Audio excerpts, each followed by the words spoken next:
Hiya, my name is Terry Sumpт, and I am the author of the book Camgirls. I'm answering questions today from students at the University of Central Florida in Leandra Preston's Digital Girls class.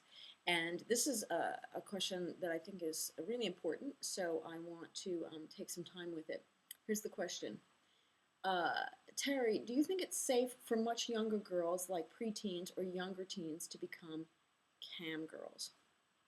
Okay, I want to break down a couple of things here. First of all, when I was writing about the cam girl phenomenon, that is to say, women building themselves into brands over the internet using live cameras and social networking. At the time, it was things like LiveJournal. Facebook hadn't happened yet. It's possible to see those women as deciding to become cam girls. I think with the technologies that we have today, it's a much more slippery slope. So, for instance, uh, video capacities and webcamming capacities are built into most of the major instant messaging programs on the market today. Uh, and preteens are using these constantly. If you take a video that was circulated between two people and then you decide to upload it to YouTube, those are a series of steps. If you put that video in circulation to your 10 friends who have access to your channel, that's a different step. If you open it up for public consumption, that's yet a different step. So what you're seeing is a lot of young people doing the same thing that older people are doing, which is negotiating different levels of perceptions of public, private, semi-public, semi-private, friends, acquaintances, as their materials traverse the networks. Now, this issue of safety, I think, is really important. Let's be clear about what kids need protection from. Kids need protection from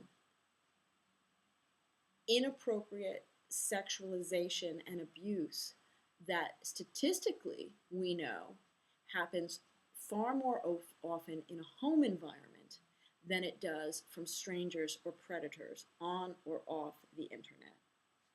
Children need help negotiating what is capitalism's desire to have them be marketed products placed on a shelf among other people because the world's gotten too busy and too complicated and it's too hard to read 20 bazillion online applications to a school. So it's easier to apply for entry, but it's also, it becomes more difficult to assess all those entries. And also these are labor issues as well, right? So you have kids that are being told they need to look good on paper at preschool level.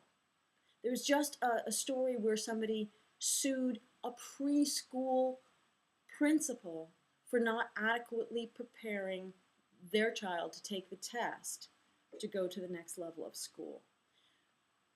Children need protection from a world that rips events, images, language out of context,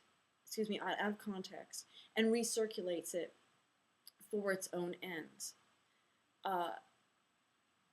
I think that one of the most naive responses to damaging material online is to say, I'm going to erase that, I'm going to find a way to erase that, or I'm just never going to have it happen. I have a lot of problems with that argument. A different strategy might be to produce so much more material that the troubling stuff goes further down in a Google search. An even stronger strategy might be to teach not just kids, but everybody in media space how to track, notate, contextualize, historicize, explain, engage around all of the material that in some way points back to them. this is something that we don't have a lot of training doing. We talk a lot about, releasing videos on YouTube, but we don't talk about what it means to respond to those who are responding to those videos. My prediction is that this is going to be the flip side of micro-celebrity. So micro-celebrity is usually thought of as building yourself into a brand through your images and your words and your associations and your links and your friends and that sort of thing. But you're also branded by the world at large.